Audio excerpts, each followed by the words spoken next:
And with that, it's time for the CEO's moment as we focus on the future of business, as I'd already mentioned, exploring the E, S, and G in ESG. And I do hope that all of you are gathering amazing takeaways over here. So please don't stop tweeting. Keep tweeting using hashtag ETSDGs. With that, let's also quickly bring on board our set of leaders to come together and share their insights with us. We have with us Mr. Piyush Gupta, the CEO, DBS Group, Saugata Gupta, Managing Director and CEO, Marico Limited, Kartikeya Sharma, President, India and Southeast Asia, AB InBev. And spearheading this fabulous panel discussion for us, we have with us Mr. Om Prakash Agarwal, CEO, WRI India. So on that note, stay tuned for this very important discussion coming your way in just a couple of seconds.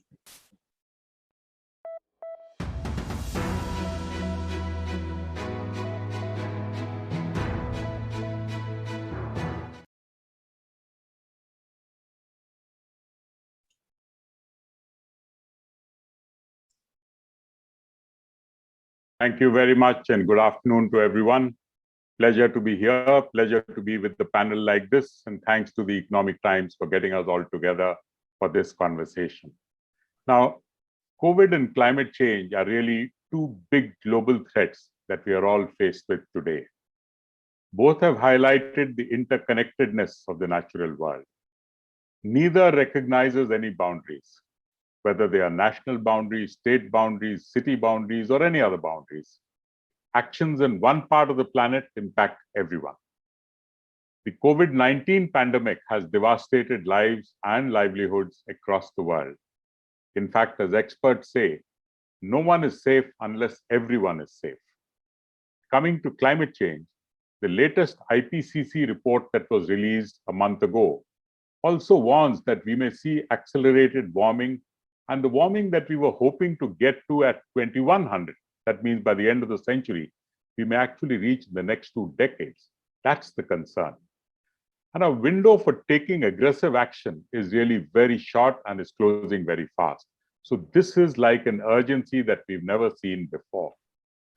Now, with this kind of a situation, businesses have a critical role to play in taking such urgent action, an ambitious action by actively reducing their GHG emissions, financing it, supporting stakeholders in its value chain to also make this transition. Now, all of this will require balancing profitability, job creation, and integrating ESG strategies, not just as piecemeal actions, but as integrated actions. Now, global ESG assets as on March 21 stood at about $37.8 trillion and are estimated to surpass 100 trillion by 2030. This really goes on to show the kind of importance being placed on ESGs. And then a forecast, this is as per a forecast made by the Deutsche Bank. I'm also told that India's ESG assets of 10 funds today stood at about 1.4 billion. Now, Asia's participation so far has been relatively modest, but there's growing interest. Businesses will have to focus on sustaining this momentum and delivering on solutions to the biggest challenges ahead of us. That is the challenge of climate change and, of course, the challenge of the COVID pandemic. So today, businesses are not just about creating wealth for shareholders, but also about doing so sustainably. There is a longer-term focus to wealth creation, and this makes sustainability an imperative. The question has shifted from why should ESGs be considered to how should ESG strategies be implemented. That's the big transition that has taken place. Now, the starting point for any successful ESG journey would be a strong intent and a commitment from the CEO and the senior leadership with a vision for long-term value creation and sustainability. Ambitious ESG initiatives that go beyond compliance and strategic planning have the potential to make supply chains resilient to shocks from the dynamic market forces or policy changes. So this is the context for a discussion around ESGs and profitability. So with this, let me turn to the panel with a few questions that I have for them. First, let me ask Mr. Piyush Gupta, do you see a conflict between the ESG agenda and the business agenda? You know, this shareholder versus stakeholder debate that is going on. And how do you in DBS align ESG with your business outcomes? Mr. Gupta, over to you. Opi, thank you. Thank you for those introductory comments. I think you hit all the key issues, frankly, in your introductions. It's a pleasure to be here on this panel. I think it's an important question, the shareholder versus stakeholder debate question. And just to paraphrase it quickly, the shareholder argument is the Milton Friedman school, which says the only obligation of a company is to its shareholders and to create a profit. And he's not being callous. There's the substance in what he says. His point is that let the shareholder decide what else they need to do, or the government policy decide what they need to do. The management is an agent, and the agent should only be responsible to serving the needs of the shareholder. You can understand it when you think of it at a personal level. Somebody, if you give money to somebody to invest, they promise you 10% return, and at the end of the period, they say, I'm only giving you 6, the balance 4 I donated for you. You turn around and say, well, who are you to donate the money for me? I should be allowed to donate myself. But the flip to that, the stakeholder argument, is the one I believe in. And that's predicated on 2 or 3 important things. Number one is, in reality, companies are not just agents. Managements are not just agents. When a company is given life, it's given a legal form and a legal construct. And in this legal form and legal construct, it has responsibilities and rights. It's a limited liability company, but it has its own responsibilities and rights. You cannot run away from that. The second thing we need to remember is that companies don't just get a single license from a regulator. You get a license from civil society. And the only way you will subsist and the only way you will exist in the long term is if you are relevant to civil society. And therefore, the minute you take this perspective that you don't just have agency, but you need to be able to exercise your own judgment, and then you marry that with the view that you need to get a license from civil society, that tends to eliminate this conflict between shareholder and stakeholder. That conflict, frankly, exists only if you think in terms of quarterly results or 6-monthly or annual results. The minute you extend the time frame and say, if you want to give the shareholder a sustainable return over 10, 15, 20, or 50 years, then you must be around over 10, 15, or 20 years. And the only way you will be around is if society gives you a right to be around. And therefore, when you start thinking of it from the perspective, it squares the problem. It's no longer such a big conflict. DBS, we've been fortunate. We were created when Singapore was created with a single agenda of helping the development of Singapore. That notion of being purpose-driven, being led by a genuine purpose of doing real things for real people, a development agenda, has been deeply ingrained in our DNA over the years. And so it's that thought which has guided many of our actions. So, particularly the way we think about ESG, Popi, to your question, we have a well-architected framework. It's around 3 pillars. The first pillar I will talk a little bit more about because that's our banking business, our banking practice. The second pillar is our own general business principles. So our own emissions, as a bank, we don't have too many carbon emissions. Nevertheless, we think about those. Our diversity policies, including gender, our procurement policies, and so on. So the way we run our business. The third pillar is our social impact, and we tend to work a lot with social enterprises. But the first pillar, which is our banking activity, that's really where the bulk of the action is. And we think very hard of how we integrate both the E and the S in particular into the day-to-day banking business that we do. So when we think about environment and climate change, carbon emissions, greenhouse gases, if you will, we take 2 lenses. One is, what do we need to do less of, and what can we do more of? Less of, obviously, we have to work with our clients to help them reimagine and rethink their business models. And in those cases where carbon emission is very intensive, the business model is not sustainable, we actually start dialing down our exposures. In fact, we've exited a number of clients. The sectors and industries that we've exited entirely, thermal coal is an example, certainly in power generation and mining, and increasingly in companies who actually use thermal coal as a means of revenue generation. It's not the only one, the 8 sectors we've identified, and we have helped to develop a transition path in those sectors, looking at what things we will do less of. But equally, we also focus on what we need to do more of. And more of is not just the obvious, which is a new business model, a more sustainable business model, renewable energy, wind, power, solar, electronic vehicles, etc. It is also helping companies who have already identified a transition path to go from what I call brown to light brown and then to light green and to green. So thinking your way through that transition path and helping companies to make that transition is important and a big part of the activities that we do. Some years ago, we gave ourselves a target of $20 billion of sustainability-linked financing Last year, we realized that we can exceed that, and so we've now upped the target to $50 billion of incremental financing. But that's in the context of the E. We also think hard about the S. And one of the things that banks are particularly capable to do is to think about financial inclusion. I mean, research has proven that one big way to address the social issues is to make sure more and more people come into the formal saving system and into the formal financial net. Today, with digitalization and technology, it's becoming increasingly possible to reach out to people who you would have found very hard to do in the past. And so as a digital leader, we're finding that we can do that. And certainly in Singapore, the financial inclusion generally is not a big problem. But even here, 50% of our client base actually is loss-making to us. It's the bottom of the pyramid. We bank them because it's the right thing to do. In the pandemic, there were 300,000 foreign workers, migrant labor in Singapore, who were, quarantined in dormitories. They had no access to moving out money, ATMs. We sort of use our digital tools to help them actually convert and send money home, be able to continue to earn a livelihood. These kinds of activities, which is the focus on financial inclusion, is the other thing that we do. Net, we find that dealing with this intelligently is actually not just a drag on our business. You can actually make it a positive addition to your business. C.K. Prahalad once had this thing about how do you make money at the bottom of the pyramid. I do think in today's world, it is possible to actually balance this, have a decent business, maybe not an egregious business, but a decent business, while continue to keep an eye on both your environment and your social responsibilities, so you can do well and do good at the same time. Thanks, Piyush. That was very interesting.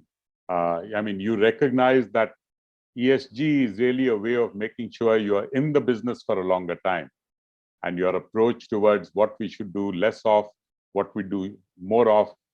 That's fascinating. I think that's great. Let me now move to Kartikeya Sharma, and sort of we'll come back for another round of discussions.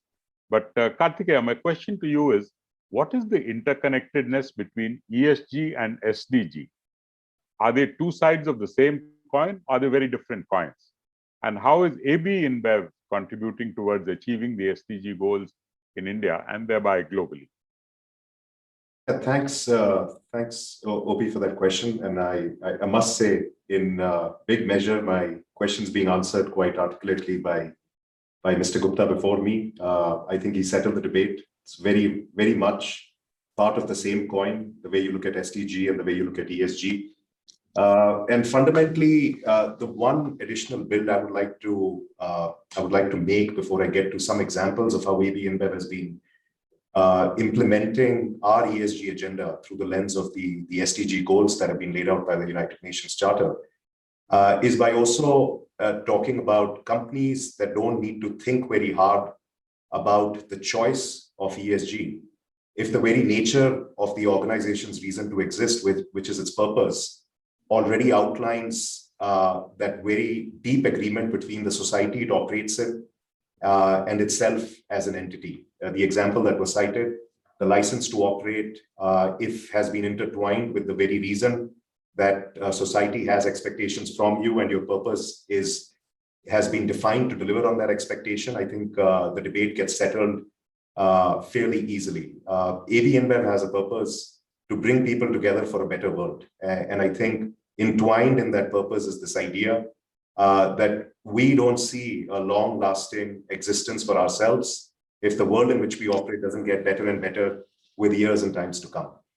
That said, to get very specific on the pointy question of the interconnected nature of SDGs and ESGs, I suppose you can take this back a few years and ask the question, when ESG was not as popular a term as it has become in the recent past, what were the SDGs really doing for organizations? SDGs existed that offered a framework, chartered in the United Nations Marshall Plan to begin with, and then much later, when they got their new nomenclature of the United Nations Sustainability Development Goals, gave a nice practical framework which organizations could use, pick and choose certain sustainable goals that maybe they felt they had an opportunity to contribute towards.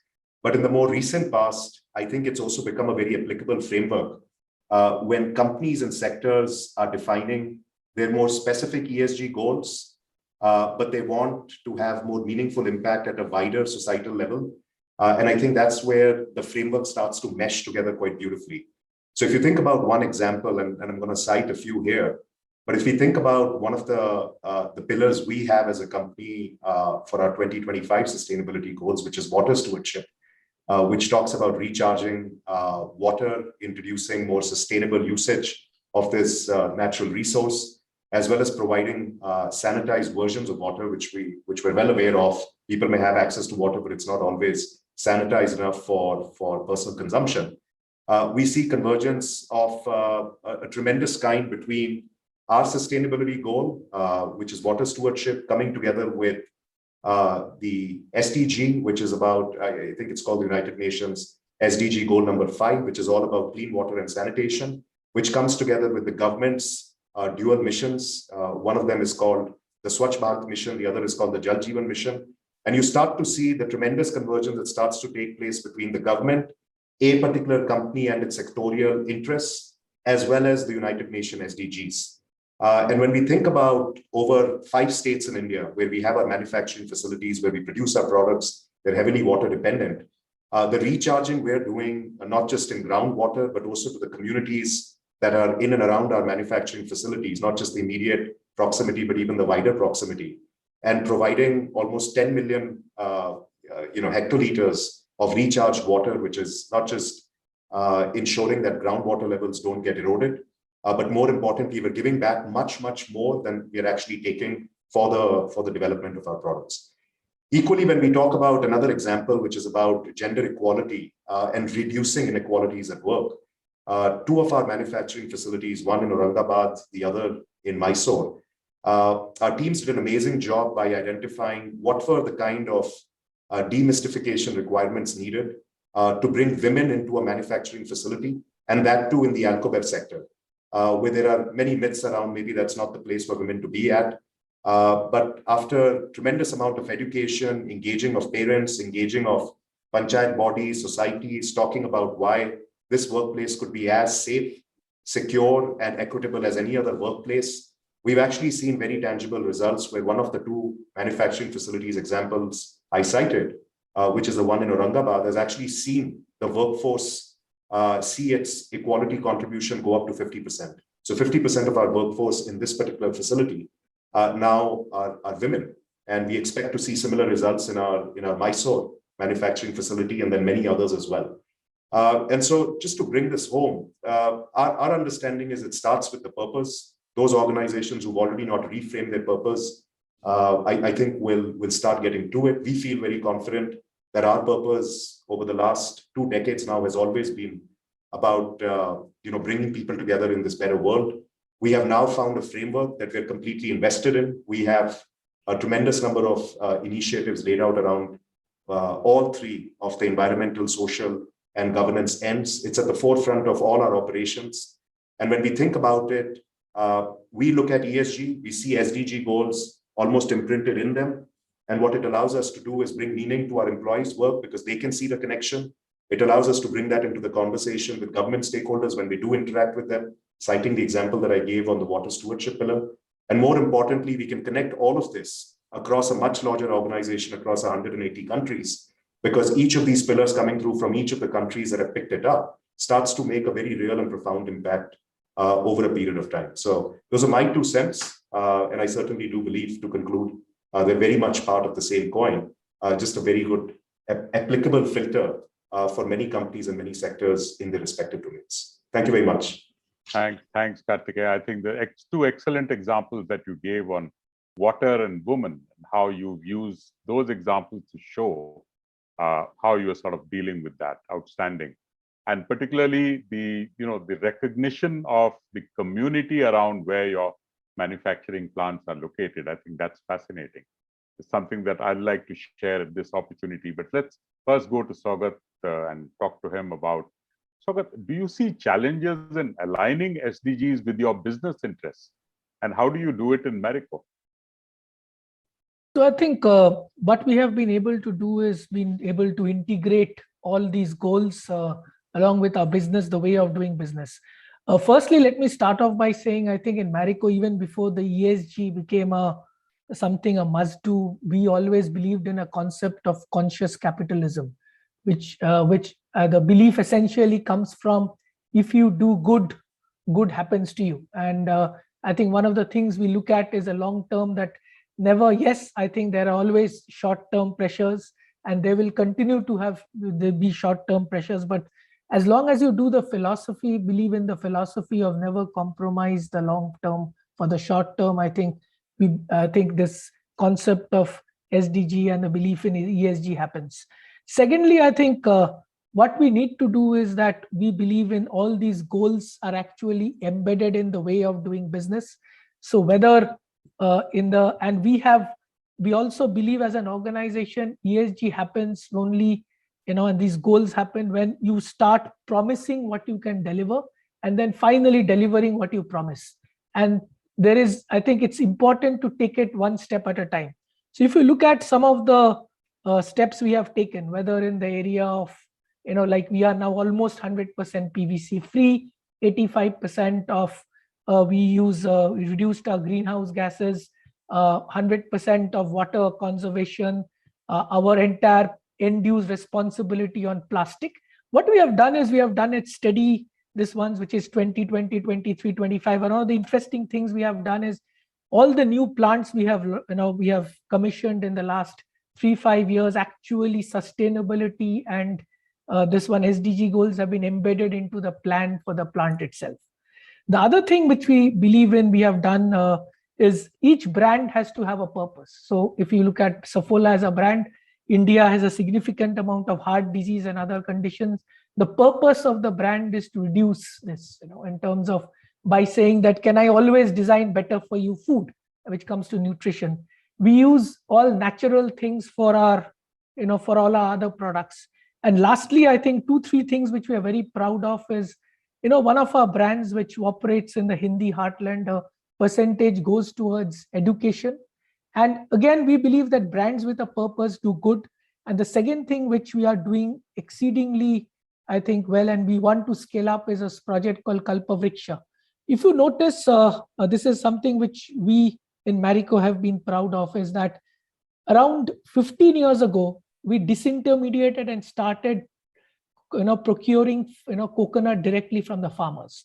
And therefore, the farmers could retain that amount of margins which the brokers were actually making. And today, 55% of the procurement we do directly from the farmers. Now, what we are now doing, we are working with a lot of farmers in Tamil Nadu, is improving productivity. As you know, that coconut is a perennial crop, it takes time. We are looking at water conservation with them, and we have actually managed to improve productivity between 10 to 16%. And we believe that that is something which we can do good to society. Now, obviously, all these have front-end investments, but long-term, we believe that, this is something which will do good to society and do good to us for our long-term sustainability. And lastly, one of the interesting things, if you really look at it, one of the biggest things for a company like us is actually brands, talent, and culture, and attracting and retaining talent. Today, people, and I'm very, very happy that today's generation is very much concerned about sustainability. They're concerned about the environment because they want to live a life where the environment, and if you look at the number of cyclones, number of weather changes, they want to actually contribute towards the environment. They like working in companies which actually are responsible. They like working in companies which have a purpose. And therefore, to me, the biggest advantage of actually, driving ESG is we now finding the younger generation embracing it. And actually, it becomes a magnet for talent attraction and retention. And therefore, I think we have been able to reasonably and successfully integrate into the business. It's a way of life. And we actually have objectives. And the recent thing which we are trying to do, which is, again, something which I believe is leading edge, is how do you integrate ESG and some of the SDG goals in senior management pay and senior management KPIs? Because we believe then it becomes focused and it becomes integrated into your long-term objectives and strategy. Thanks so much, Saugata. I think that is fascinating, particularly the example where you said that you procure directly from the farmers and the kind of margins taken in the middle, the farmer gets the benefit of that I think these are the kind of solutions you need in the agricultural sector, particularly, so that farmers get a better due. Now, coming to this example that, just supplementing the example that Kartikeya gave, I remember some 30 years ago when I was a young district collector in Assam, and Assam was going through a very major underground movement, terrorist movement, and tea gardens were getting attacked, and they were sort of, by a lot of these undergrounds. And at that time, there was a realization that if these tea gardens began to look after the communities that lived around these tea gardens, it would create a kind of a buffer. And for the first time, the government decided to nudge a lot of these tea estates that start looking after, create health facilities, create educational facilities for the villagers and the communities living around you. That was my first realization, how this can be such a powerful tool in enabling sustainability. But the question I have, I think we have a few more minutes, but a quick question that I have going around is, do you think ESGs need some kind of a regulatory environment for it to happen? Or is it much better if it happens suo motu? Happens as a recognition that there's value in it and companies do it on its own. What is your view on this? Let me quickly go around. Piyush, Kartikeya and Saugata, just a minute kind of an answer. I think it's obviously nice to figure that this is deeply rooted in everybody's found religion. But I do think that a regulatory construct can be helpful. It can be helpful in two ways. So not just a policing role, but an incentive structure. So for example, in our business, we give all kinds of loans.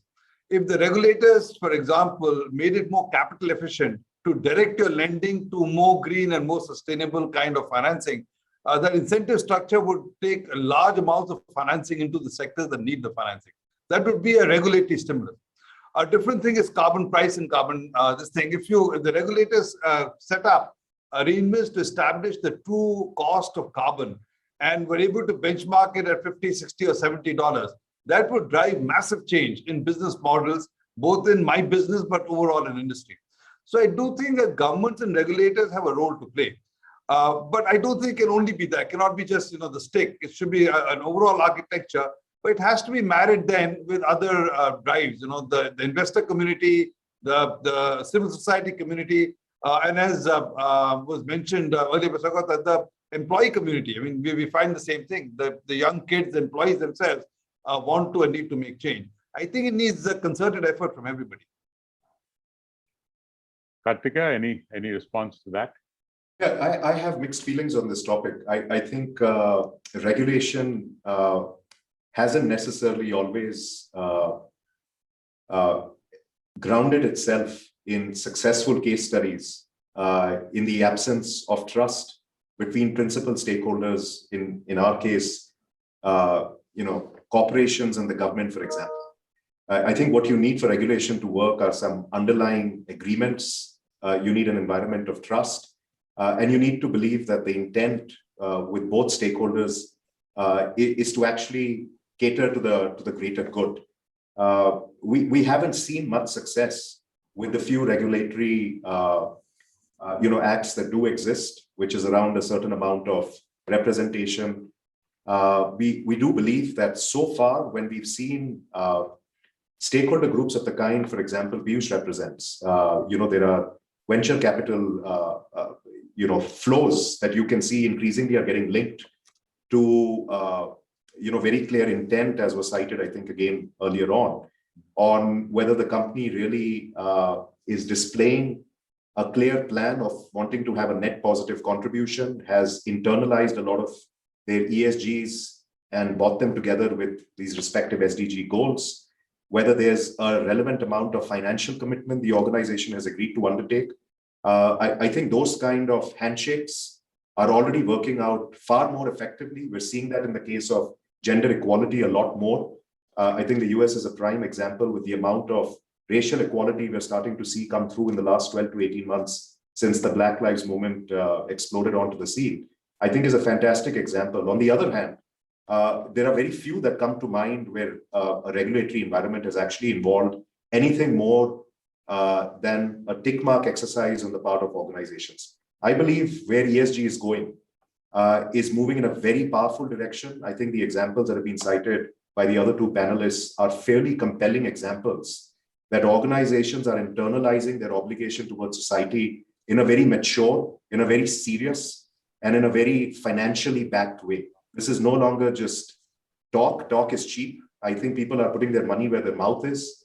AB InBev has a few examples of some significantly large financial announcements we've made in the recent past, running into billions of dollars. And when you start to see that all of that is happening in the absence of regulation, you start to recognize that, going back to a comment that was made earlier, that there's a very important organ rejection philosophy that is at work here on the planet. And I think that comment was, if you're not around for the next 50 years, and that license to be around for the next 50 years is going to come from the society, then you can plan all the castles you want in the air. You're not really going to be around to really bring the chickens home, if you will. And I think society has become the biggest regulator towards who operates, what is the degree to which they have license to operate. And I'd personally be more comfortable with the idea of society holding corporations accountable rather than government. Great point. Saugata, any comments from you? Yeah, I think if it's, regulation drives compliance, it doesn't necessarily drive a passion, conviction, and to make a difference. And I believe that ESG, a positive ESG, this one makes a difference to society. And today there is enough positive rewards you can get, whether, 5 years ago, if it was just governance, you commanded a certain PE, you commanded a certain respect and reputation. I think there is enough attraction for any organizations to actually embrace ESG and the positivity of it around for all the stakeholders, which will drive their sustainable, profitable existence, rather than compliance, which helps you just ticking the box and just looking after the penalties associated with it. So, OP, since I'm in a minority, why don't I comment? The reality is, we as mankind have signed 3 really important protocols in the last 15 years. The biodiversity protocol, the climate protocol, the 17 SDG goals. The reality today is we are going to meet none of those SDG targets. As humanity and mankind, no country is on track to meet those targets. Only 4 of the targets have the slightest possibility of being met. So this whole thing is that we will all, hold hands, sing Kumbaya and say hallelujah, and the world will be better in 15 years. It's wishful thinking. I don't think it's going to get there. And if you look at SDG by SDG, and you look at every country's commitments, including the 1.5-degree Paris commitment, not one is going to be met. This requires an understanding that there's an emergency. There's an emergency, and there's an urgency and a need for action, which can only come from a concerted effort and tremendous degree of leaning in from every kind of organization, governments, agencies, regulators, as well as civil society. Otherwise, the bus would have left the station. We leave it too late. I mean, the way I'm reading the 3 of you is you're actually aligned in many ways. You're all recognizing that ESGs can come on their own. The only difference is Piyush is saying that if there is regulation, it only helps accelerate that. I think that's really the little difference. Otherwise, I'm seeing a commonality in what you say. Sometimes what regulations can do is, it provides an opportunity to check the box and say, I've done it. But for that kind of a person, even if you put in regulation, there are ways in which they find, to bypass that whole thing also. If the inherent desire is not there, you could even bypass regulation in some way. It's not really, so, the message that's really coming from all 3 of you, I see, is that with or without regulation, this is the way we need to go. It's a question of how quickly we recognize that need. Some would recognize, like all 3 of you, have recognized this much faster than many others would do. But soon the others will also do that. That's really the message I'm getting. We have one question from the audience as of now. I think it's really targeted at a lot of what we've already been talking about. But the question is, how do you think ESG considerations compete or complement business imperatives? We've been discussing this for, most of our discussion has been around this.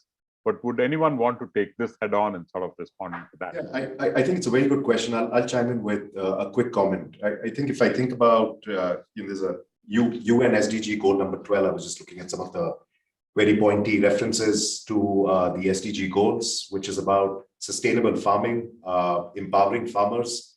I think the question's a good one because this example of, we're in the business of making beer. Beer is essentially a farming-driven product. When you think about barley being the principal ingredient, beg your pardon.